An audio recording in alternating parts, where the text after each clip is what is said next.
Hey everybody, so this is the Sonoma wrap-up, but before we talk about Sonoma, we have got to talk about Eagles Canyon Raceway. Now, once or twice a year, you're heading into a race, and the weather report for that weekend is just terrible. And it turns out it's always great. You always go, weather's fine, you have a race, no problem. Well, this time, we're heading into Eagles Canyon. The weather report's not great, it's not terrible. And it got worse, and it was just utterly but terrible. There was ice all over the place, snow coming down for 3 days in Texas, and at the end of the time, you know what? Just had to cancel the race. You can't race on ice. So now here's the thing. We weren't even there. It was my 50th birthday party on Saturday. I threw a big party right here at HQ in warm California. John Pagel, Mary Harris, Steve McDaniel, Sajeev Mehta, they were all down there running the race. Sorry, dudes. Kind of sucks to be you. I really apologize. All right, back to Sears Pointless. So, a lot of great stuff at this race, a lot of really terrible stuff at this race. All right, give me some great stuff. Great stuff. First thing, doesn't even have anything to do with the race. My BMW 2002, which a lot of people have given me a hard time about the fact that the project of the engine swap has taken forever. Yeah, it's only been like 15 years. It showed up, they drove up in it, it's running and driving, they surprised me, it was freaking great. So, Jay, how's your Kellison coming? Yeah. Had another Breaking Bad theme. We always have a Breaking Bad theme. This one was actually really good. Our hippie stoner friends in the VW Vanagon were back. A bit of a redundancy of those three things together. True. I hate Vanagons. This one I like, even though it runs in everything and gets in people's way on the track and et cetera, but at least it's entertaining. As always at Sears Point, started Class C on Sunday. They got the pole. Our friend Conrad Stevenson is a mad Alfa Romeo genius, and he's done such things as created an entire pre-war Alpha 6C out of sheet metal and an English wheel and a black and white photograph while he's like working tin cans and duct tape. Yeah. And what else has he done? He's won the Carrera Panamericana in another car. In a car that he built out of from absolutely scratch. nothing. Yeah. And so Conrad is talented. He's a great driver. Yeah. He can basically fabricate anything, do any kind of racing activity that he wants, and he will succeed at it. So what does he decide to spend his last few months doing? Yeah. Updating our terrible-ass Alfa Romeo Spider LeMons car. This thing goes back to the second race ever at Altamont. It's been crashed countless number of 600 times. Yeah, and so Conrad, I think I'm just going to do a little bit with the bodywork. Puts a complete new nose, complete tail on it. While he's at it, swaps in a V6 engine. Yeah, because why wouldn't you? And it was just a showcase of all of the things that makes Conrad great. Hella sweet. Now, sometimes at LeMons you see something you go like, oh, that's real racing. I think this counts. 600 pounds of plywood, 400 pounds of ice, and ice cream for the entire paddock in your race car. That's real racing. There was a team themed about the famous mythical animal, the jackalope, half jackrabbit, half antelope, and the car itself was the jackalope, and then they went to the extra lengths of putting a cowboy riding the jackalope on the roof, and it was hella sweet. Kind of on the border of hella sweet and but terrible was this Silver Surfer theme. I'm very appreciative of the dedication to the theme that these guys showed, but a little bit too much on the Ned Twig and Berry thing. That was not good at all. On the subject of there are pros and cons, 914, these guys wanted to do an engine swap, and so one of the dudes literally went onto Craigslist and typed in 914 adapter. And the first thing that popped up was an adapter to put a Saturn motor in a 914. So they figured, hey, this is a sign from the heavens that this is what we should do. And the results were less than ideal.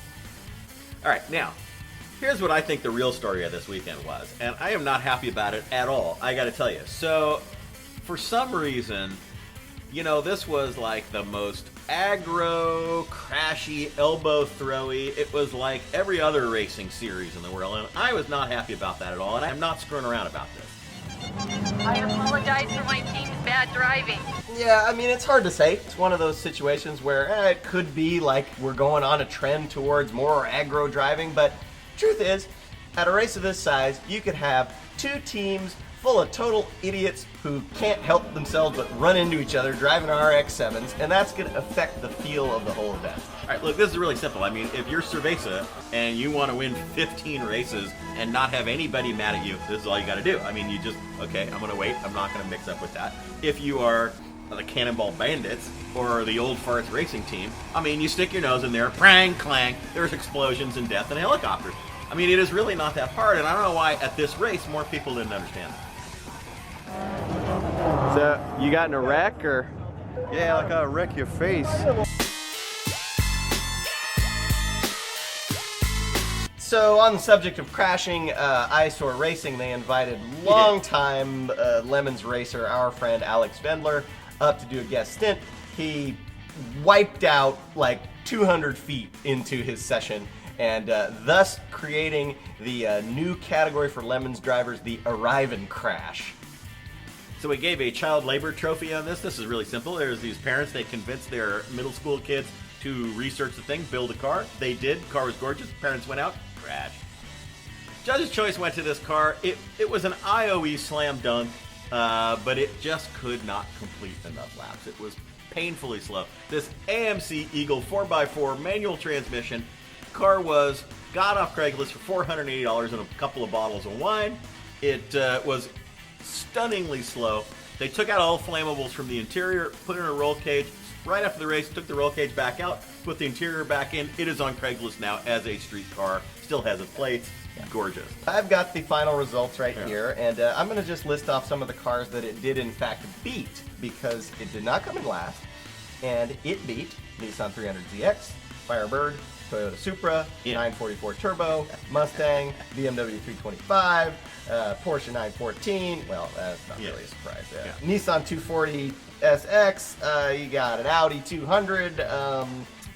2004 Pontiac GTO lost to that freaking Eagle by how many laps? It's like 150 laps. It's many laps. So just goes to freaking show you, man.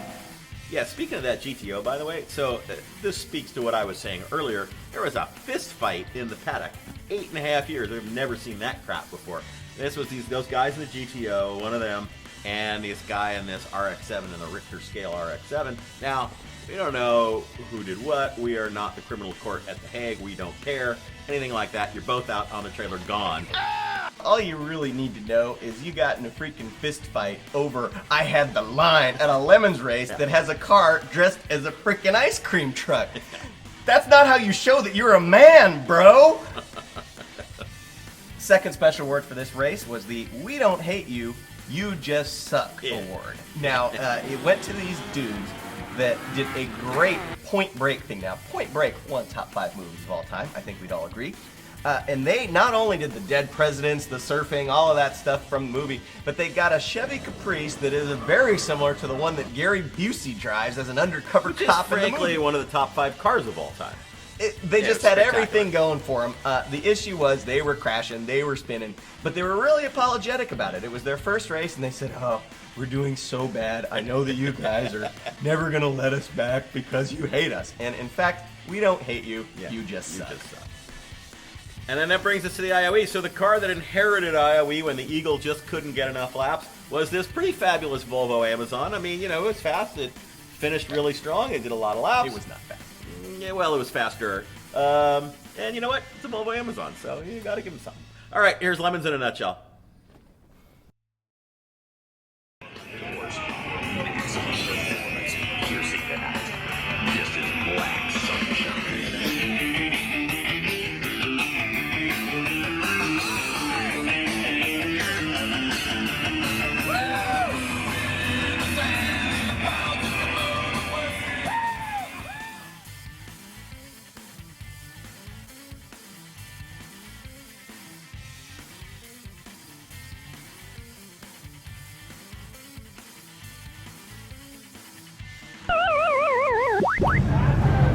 Suck my